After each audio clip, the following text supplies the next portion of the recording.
উড়াবা, কারণ আজকে তোমরা হলে মুসলমান, ইমানদার হতে পারো নাই, ইমানদার হতে পারো নাই। মুহতারাম হাজিরিন, আপনি তো আজকে উড়াবেন আর্জেন্টিনার পতাকা, ফ্রান্স, স্পেন আর ব্রাজিলের পতাকা, ইসলামের কালিমার পতাকা উড়ানোর সময় কোথায় আপনার?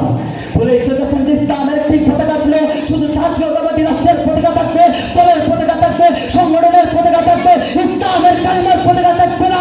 এটা ভাবলেন কিভাবে আপনি? এটা ভাবলেন কিভাবে আপনি?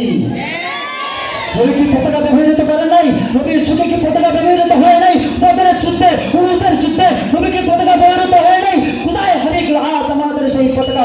কোথায় হারিয়ে গেল আজ আমাদের সেই ঐতিহ্য? আউযু বিল্লাহি মিনাশ শাইতানির রাজিম। বিসমিল্লাহির রহমানির রহিম। আফদাল সিয়াম বা'দা রমাদান সাল্লাল্লাহুল আলাইহিল আযীম।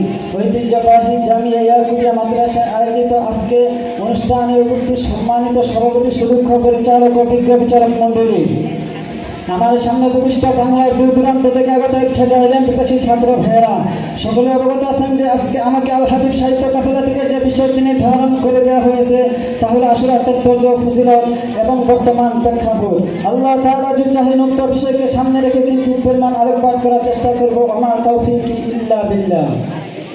মুহতারাম হাজিরিন, সময় তার আপন গতিতে বয়ে যায়, সব কিছুই শুরু হয় আবার কেমন যেন শেষ হয়ে যায়। দিন যায়, রাত আসে, রাত যায়, দিন আসে, এভাবেই সপ্তাহের পর সপ্তাহ যায়, মাসের পর মাস যায়, বছরের পর বছর যায়। এভাবেই আমাদের জীবন থেকে চলে গেল একটি বছর, ফিরে পেলাম আমরা একটি নতুন হিজরি বর্ষ। আর এই হিজরি বর্ষের প্রথম মাসের নাম হলো মহররম। মহররম শব্দের আবিধানিক অর্থ হলো সম্মানিত। বাস্তবিকভাবে এই মাসটি হলো সম্মানিত তাদের কাছে যারা ইমানদার মুমিন মুসলমান। মুহতারাম হাজিরিন, প্রথমত রাসূল আকরাম সাল্লাল্লাহু আলাইহি ওয়াসাল্লাম ইসলামের আলোকে গোটা দুনিয়ার জমিনে পৌঁছে দেওয়ার জন্য আল্লাহ তাআলার সকল হুকুম, আহকাম, বিধিবিধানাবলীকে আল্লাহ তাআলার জমিনে প্রতিষ্ঠিত করার জন্য নিজ মাতৃভূমি মক্কা ত্যাগ করে মদিনায় হিজরত করেছিলেন, মদিনায় হিজরত করেছিলেন। মুহতারাম হাজিরিন, মদিনায় যাওয়ার পর সাহাবায়ে কেরামকে আশুরা রোজা রাখার জন্য আদেশ করেছিলেন। তারপর যখন রমজানের রোজা ফরজ হলো তখন এই আশুরা রোজাটা সকলের জন্য ইখতিয়ার হয়ে গেল। মুহতারাম হাজিরিন, আশুরা রোজা মূলত হলো 10 মুহররম। আশুরা রোজা সুন্নাত হলো 2টি। রাসূল সাল্লাল্লাহু আলাইহি ওয়াসাল্লাম বলেছেন, তোমাদের কেউ যদি আশুরা রোজা রাখো তাহলে 9-10 রাখবে কিংবা 10-11 রাখবে। মুহতারাম হাজিরিন, আসুন তাহলে এবার আমরা আশুরার সংক্ষেপে কিছু ইতিহাস জেনে নেই। মুহতারাম হাজিরিন, আশুরার ইতিহাস হলো হযরত ইব্রাহিম আলাইহিস সালামের সৃষ্টির ইতিহাস। আশুরার ইতিহাস হলো হযরত ইব্রাহিম আলাইহিস সালাম সেই নমরুদের অগ্নিকুণ্ড হতে মুক্তি পাওয়ার ইতিহাস। আশুরার ইতিহাস হলো হযরত ইউসুফ আলাইহিস সালামকে ফিরে পাওয়ার ইতিহাস। আশুরার ইতিহাস হলো হযরত ইউনুস আলাইহিস সালাম মাছের পেট থেকে মুক্তি পাওয়ার ইতিহাস। আশুরার ইতিহাস হলো হযরত সুলাইমান আলাইহিস সালাম পুরো একটা রাজত্ব ফিরে পাওয়ার ইতিহাস, পুরো একটা সিংহাসন ফিরে পাওয়ার ইতিহাস। মুহতারাম হাজিরিন, আশুরার ইতিহাস হলো শেরে খুদা হযরত আলী রাদিয়াল্লাহু তাআলা আনহু এর কলিজার টুকরা হযরত হুসাইন রাদিয়াল্লাহু তাআলা আনহু এবং তার সাথী সঙ্গীরা সেই কারবালার প্রান্তরে, সেই কারবালার ময়দানে বাতিলের বিরুদ্ধে লড়াই করতে গিয়ে শহীদ হওয়ার ইতিহাস, জিহাদ করে শহীদ হওয়ার ইতিহাস। মুহতারাম হাজিরিন, এবার আসুন আমরা আশুরার সংক্ষেপে কিছু ফজিলত জেনে নেই। রাসূল সাল্লাল্লাহু আলাইহি ওয়াসাল্লাম বলেছেন, আফদালুস সিয়ামি বা'দা রমাদান শাহরুল্লাহিল মুহররম। রমজানের পর সর্বাধিক গুরুত্বপূর্ণ ফজিলতপূর্ণ রোজা হলো আশুরার রোজা। আর এক হাদিসে রাসূল সাল্লাল্লাহু আলাইহি ওয়াসাল্লাম বলেছেন, ইকাফিরুস সানাতাল মাসিয়াতা, যে ব্যক্তি আশুরার রোজা রাখবে তার বিগত বছরের গুনাহগাতগুলোকে maaf করে দেওয়া হবে। মুহতারাম হাজিরিন, আসুন এবার আমরা বর্তমান প্রেক্ষাপট অনুযায়ী কিছু নাস্তিক বেঈমানের পরিচয় জেনে নেই।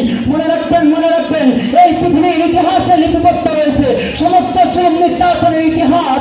একা প্রত্যেকা করেছে নমরুদের উন্নততা, দেখেছে ফেরাউনের বর্বরতা, 120 তালিমের জুলুমের সাক্ষী রয়েছে, সেই জুলুমের সাক্ষী রয়েছে। মুহতারাম হাজিরিন, এই পৃথিবীর ইতিহাস কলঙ্কিত করেছে, অজস্র নির্মম নির্যাতনের কাহিনী।